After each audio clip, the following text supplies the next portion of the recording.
आज की क्लास में हम स्टार्ट करते हैं अपनी प्रैक्टिस सेट 11 को। जैसा कि आप सभी को पता है एचपीएससी असिस्टेंट प्रोफेसर हिंदी साहित्य विषय से क्या है, हम अपनी प्रैक्टिस सीरीज चला रहे हैं जिसमें हमने आपको काव्य शास्त्र की यूनिट जो है वो करा दी है।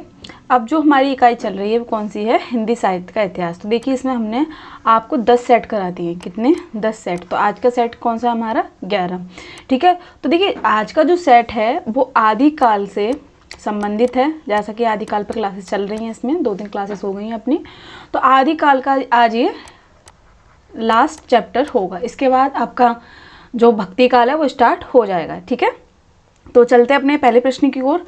तो पहला प्रश्न क्या कह रहा है कि पृथ्वीराज रासो को किसने प्रमाणिक माना है। देखिए इससे पहले जो क्लास हुई थी तो मैंने आपको मोटा मोटा बता दिया था कि कुछ विद्वान क्या हैं, पृथ्वीराज रासो को प्रमाणिक मानते हैं, कुछ अर्ध प्रमाणिक मानते हैं, कुछ अप्रमाणिक मानते हैं। तो जैसा कि क्वेश्चन था पिछली क्लास में कि पृथ्वीराज रासो को रामचंद्र शुक्ल ने जाली काव्य कहा, यानी कि उन्होंने अप्रमाणिक माना है। अब देखिए इसमें क्या पूछा जा रहा है कि पृथ्वीराज रासो को किस विद्वान ने प्रमाणिक माना है। तो ऑप्शन है गौरीशंकर हीराचंद ओझा, रामचंद्र शुक्ल, श्याम सुंदर दास और हजारी प्रसाद द्विवेदी। अगर आपने कल ध्यान से क्लास देखी होगी तो आप आसानी से बता सकते हैं कि श्याम सुंदर दास क्या है, इसे प्रमाणिक मानते हैं। देखिए मैंने आपको 3 डिवाइड कराए थे, प्रमाणिक, अप्रमाणिक और अर्ध प्रमाणिक में। तो देखिए प्रमाणिक में मिश्रबंधु आते हैं, श्याम सुंदर दास आते हैं, मोहनलाल विष्णुलाल पांडे आते हैं और कर्नल टाड। लिख लेते हैं एक बार, आपको रिवीजन हो जाएगा। प्रमाणिक की ही लिख लेते हैं। ठीक है।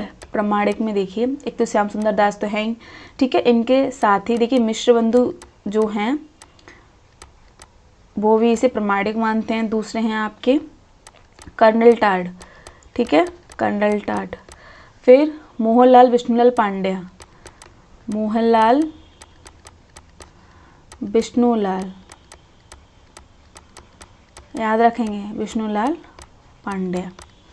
ठीक। उसके बाद देखिए कर्नल टाड हो गए, मिश्रबंधु श्याम सुंदर दास। अब बात आ रही है अर्ध प्रमाणिक की। ठीक है। अर्ध प्रमाणिक यानी कि इस कैटेगरी में जो भी विद्वान रहे उन्होंने देखिए कुछ हिस्सों को तो प्रमाणिक माना, ठीक है, और बाकी उन्होंने क्या है जो कवि हैं उनकी कल्पना। समझ आ रही है आपको बात। तो इसमें देखिए मुनि जन्मेजय आएंगे, मुनि जन्मेजय, हजारी प्रसाद द्विवेदी, ठीक है, हजारी प्रसाद द्विवेदी और सुनीति कुमार चटर्जी। इसके साथ ही दशरथ ओझा, इन्होंने क्या है अर्ध प्रमाणिक माना है। ठीक है। कुछ घटनाओं को ये वास्तविक मानते हैं, बाकी कल्पना।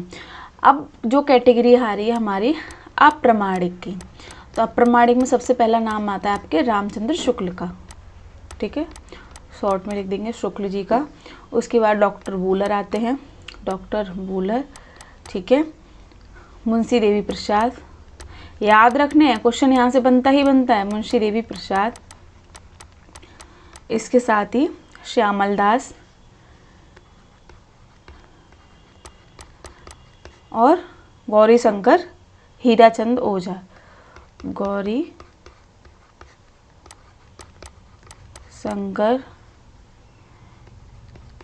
हीरा चंद ओझा। समझ आ रही है आपको। तो आपको ये चीज़ें ध्यान रखनी है।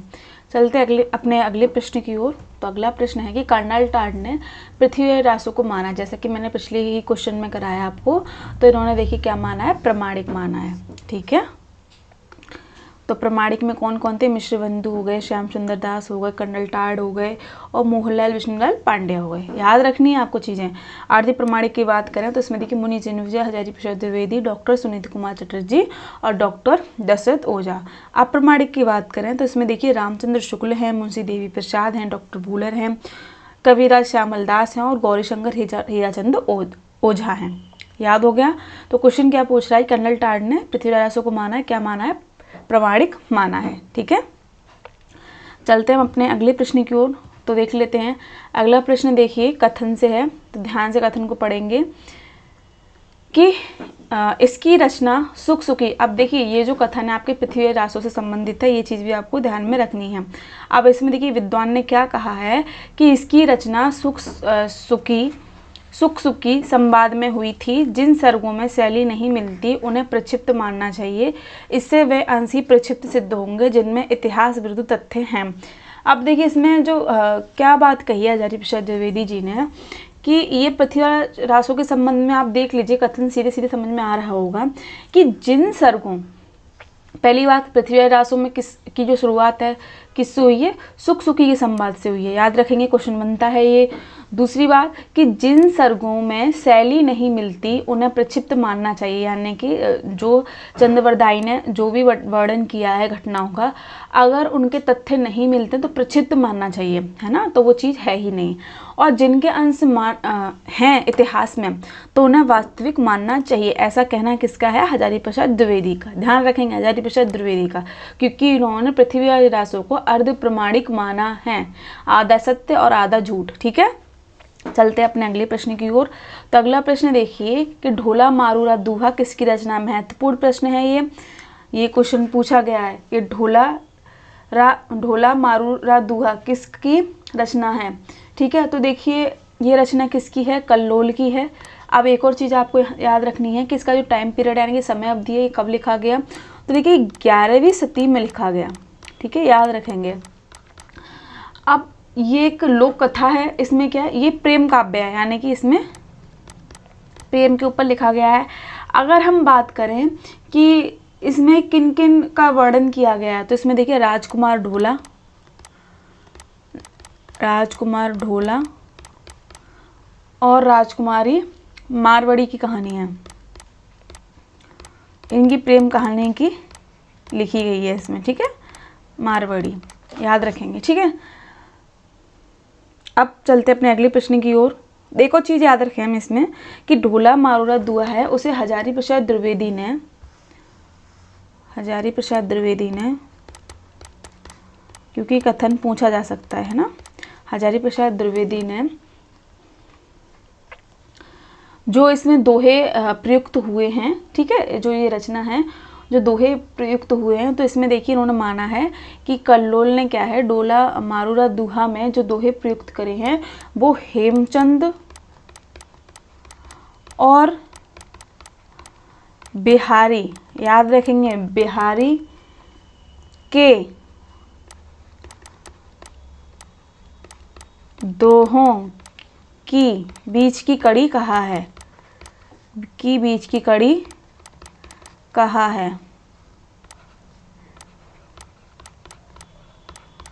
ठीक है, हजारी प्रसाद द्विवेदी जी का मानना ये है कि कल्लोल ने जो ये रचना लिखी है, इसमें जो दोहे लिखे हैं तो वो हेमचंद और बिहारी के दोहे की बीच की कड़ी है, यानी कि मेल खाती है दोनों राइटरों से, यानी कि कवियों से। समझ आ रही है आपको बातें। चलते अगले प्रश्न की ओर। अगला प्रश्न देखिए कि निराला ने किसके काव्य को नागिन की लहर कहा है, याद रखेंगे। ठीक है, या फिर ये बोल लें, हाँ, निराला ने किसके काव्य को नागिन की लहर के नाम से संबोधित किया है, महत्वपूर्ण प्रश्न है, पूछा गया है। अमीर खुसरो को इन्होंने कहा है, विद्यापति के काव्य को कहा है, चंद्रवरदाई को, जयदेव को। तो इन्होंने देखिए विद्यापति के काव्य को कहा है और उनकी रचना किसको कहा है, पदावली को। ये भी याद रखना क्योंकि प्रश्न पूछा जाता है। देखिए आपको वही प्रश्न कराए जा रहे हैं जिनकी संभावना एग्जाम में आने की ज़्यादा है, और ऐसे प्रश्न भी रखे जा रहे हैं जो किसी न किसी एग्जाम में बार बार रिपीट भी हुए हैं। ठीक है, चलते अगले प्रश्न की ओर। अगला प्रश्न जो है कि खड़ी बोली का प्रथम कवि किसे माना जाता है। बहुत ही सिंपल प्रश्न है, बताइए। अगर आपने पढ़ा है तो आप बता सकते हैं। देखिए सभी ने खड़ी बोली में कुछ ना कुछ सहभागिता प्रदान की ही की है, लेकिन इसमें प्रथम कवि पूछ रहे हैं तो कौन होंगे, अमीर खुसरो। ठीक है, याद रखेंगे। चलते अगले प्रश्न की ओर। अगला प्रश्न देखिए कि अमीर खुसरो को तोता ए हिंद की उपाधि किसने दी। महत्वपूर्ण प्रश्न है ये। रामचंद्र शुक्ल ने, राम कुमार वर्मा ने, अलाउद्दीन खिलजी ने, निज़ामुद्दीन औलिया ने। अब आपको बताना है। ठीक है, तो तोता ए हिंदी की जो उपाधि है वो किसने दी है ना, अलाउद्दीन खिलजी ने। और ऐसा माना जाता है कि अलाउद्दीन खिलजी इनके भतीजे थे, है ना, तो ये चीज़ भी आप ध्यान में रखेंगे। चलते हैं आगे, अगला प्रश्न देखते हैं कि हिंदी का पहला चंपू काव्य, यानी चंपू काव्य क्या होता है, ऐसी रचना जिसमें गद्य और पद्य दोनों लिखी हो, ठीक है, दोनों का प्रयोग हुआ हो, गद्य का भी और पद्य का भी, तो उसे चंपू काव्य कहा जाता है। तो किसने लिखा है, सॉरी पहले तो काव्य बताना है हमें, तो चंपू काव्य आपका राहुल वेल, और किसने लिखा है इसे, रोड कवि ने। हमें कवि भी पता होना चाहिए किसने से लिखा है, रोड कवि ने, ठीक है। कौन सी सदी में लिखा गया, तो ये 10वीं सदी में लिखा गया है, ये भी याद होना चाहिए, कितनी सदी में, 10वीं सदी में। एक और चीज़ आप याद रखेंगे, महत्वपूर्ण प्रश्न यहाँ से बनेगा कि नक्सिक वर्णन, कि नक्सिक जो वर्णन है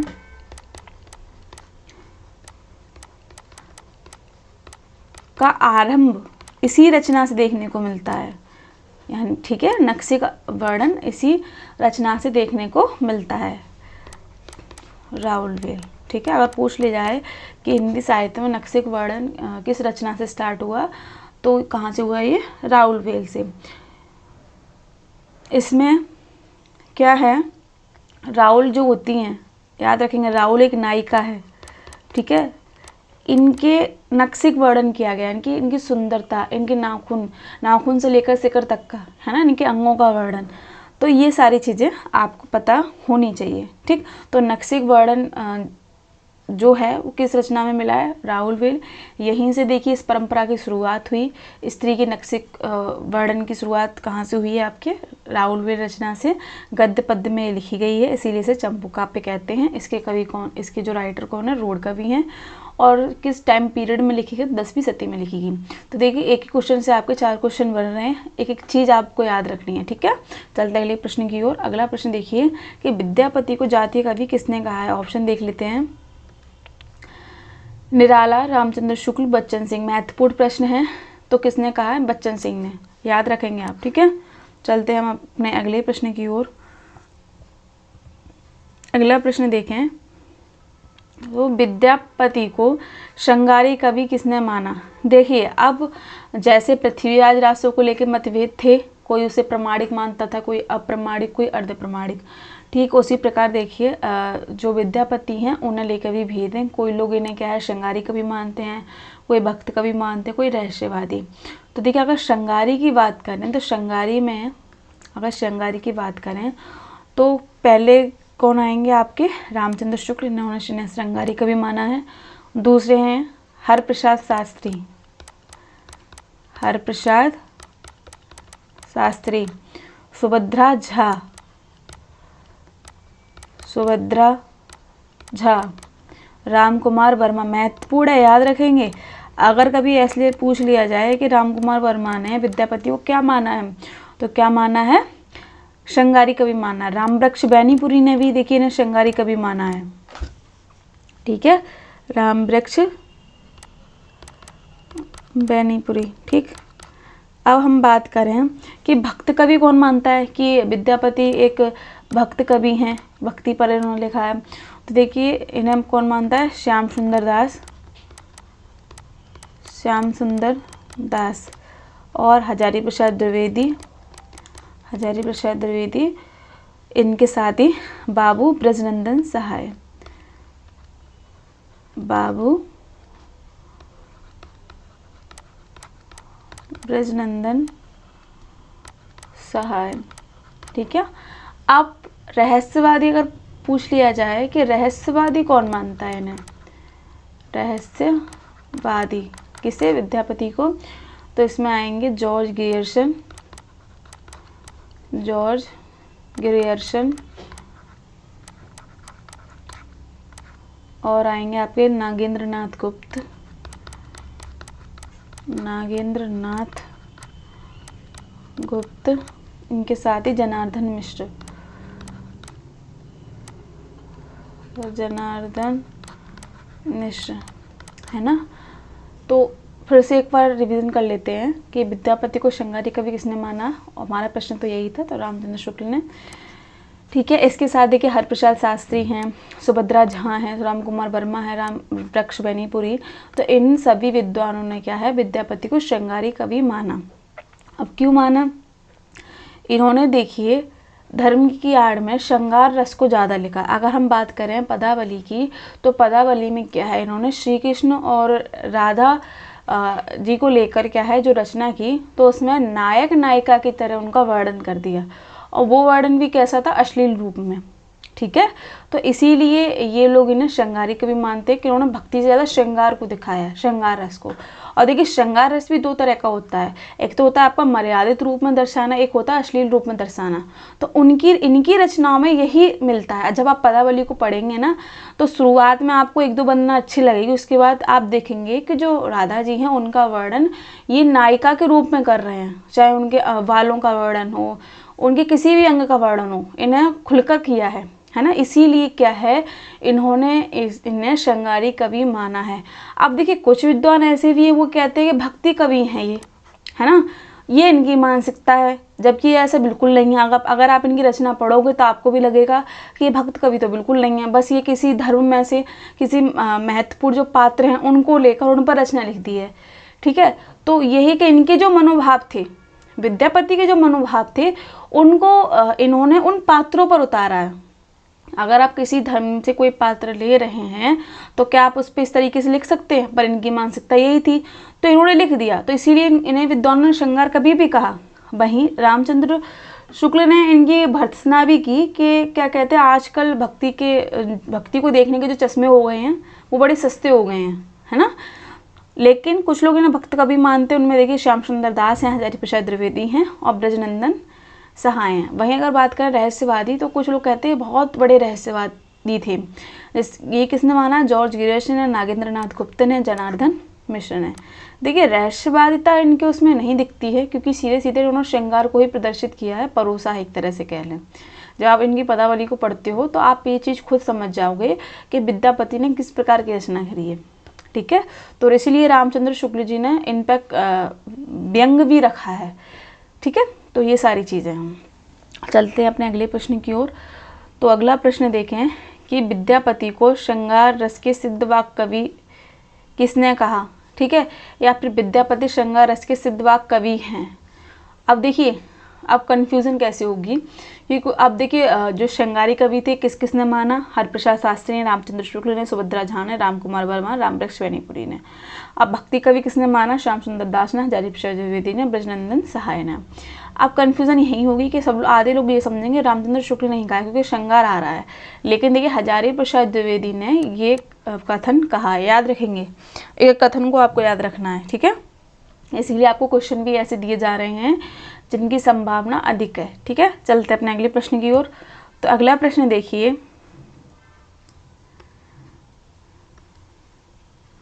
विद्यापति के पद अधिकतर श्रृंगार के ही हैं, जिनमें नायिका और नायक राधा कृष्ण हैं। विद्यापति को कृष्ण भक्तों की परंपरा में नहीं समझना। देखिए वही बात आ गई जो मैंने आपसे कहा कि इन्होंने सिर्फ अपने मनोभावों को प्रदर्शित किया है किसी भी धर्म में से दो पात्रों को लेकर, और अपने मनोभाव उन पर थोपे हैं, है ना।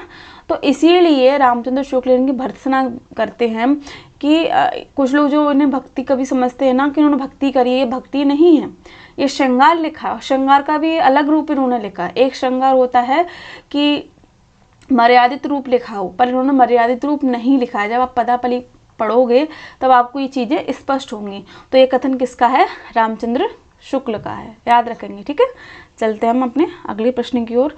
अगला प्रश्न देखिए, महत्वपूर्ण प्रश्न है, यहाँ से एक नया क्वेश्चन बनता है।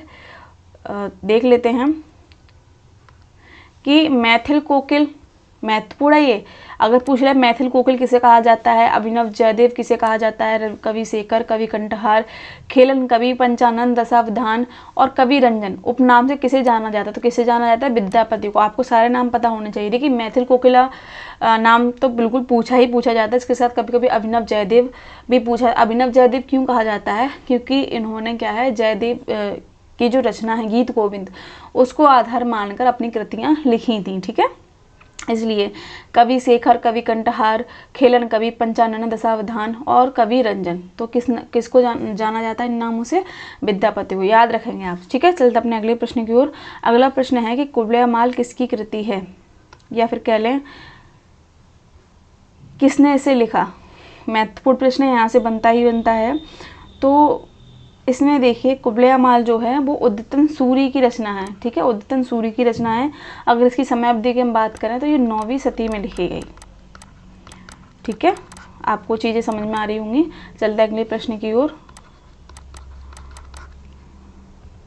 अगला प्रश्न है कि अमीर खुसरो को अवधि का प्रथम कवि किसने कहा। महत्वपूर्ण प्रश्न है। एक तो मैंने आपको बताया कि अमीर खुसरो को तोता ए हिंदी किसने कहा, तो अलाउद्दीन खिलजी ने कहा। अब प्रश्न पूछा जा रहा है कि अमीर खुसरो को अवधि का प्रथम कवि किसने माना है, तो किसने माना है, राम कुमार वर्मा ने। इनका मानना ये है कि जो अमीर खुसरो हैं अवधि के प्रथम कवि हैं, ठीक है। आपको देखिए विद्वान भी याद रखने कि कौन सा विद्वान किस कवि को क्या उपनाम क्या संज्ञा दे रहा है। तो देखिए आज की क्लास में हमने आपको 15 क्वेश्चन कराए, जिसमें हमने आज अपना आदिकाल समाप्त कर दिया, ठीक है। आदिकाल से रिलेटेड हमारी कम से कम 4 या 5 क्लासेस हो चुकी हैं, ठीक। तो अब जो हमारी क्लास होगी वो भक्ति काल पर आधारित होगी। तो उसमें भी क्या है, हम आपको 15 क्वेश्चंस के जो प्रैक्टिस सेट है वो कराएंगे। देखिए 15 क्वेश्चन ही हम क्यों करा रहे हैं, क्योंकि इससे क्या आपका रिवीजन भी ढंग से होगा और आपको बोरियत नहीं होगी, है ना। और एक क्वेश्चन में हमारा लक्ष्य यही है कि एक क्वेश्चन में आपको कम से कम 2-3 चीज़ें एक्स्ट्रा हम बताएं, ठीक है। तो ज़्यादातर क्वेश्चंस में क्या है, हम आपको एक क्वेश्चन से रिलेटेड 3-4 जो महत्वपूर्ण बिंदु हैं वो बताते ही हैं, ठीक। यदि आपको फिर भी इस क्लास में कुछ समझ में नहीं आया तो आप कमेंट बॉक्स में बताएं। देखिए आप जब तक कमेंट नहीं करेंगे तब तक हम आपको जो समस्या हो रही है समझने में उसका समाधान नहीं कर पाएंगे, ठीक है। तो आप कमेंट बॉक्स में बताएं। अगर आपको कोई डाउट है क्लास को लेकर, कुछ चीज़ आपको टॉपिक समझ में नहीं आए, तो आपको उसको जवाब हम कमेंट बॉक्स में दे देंगे।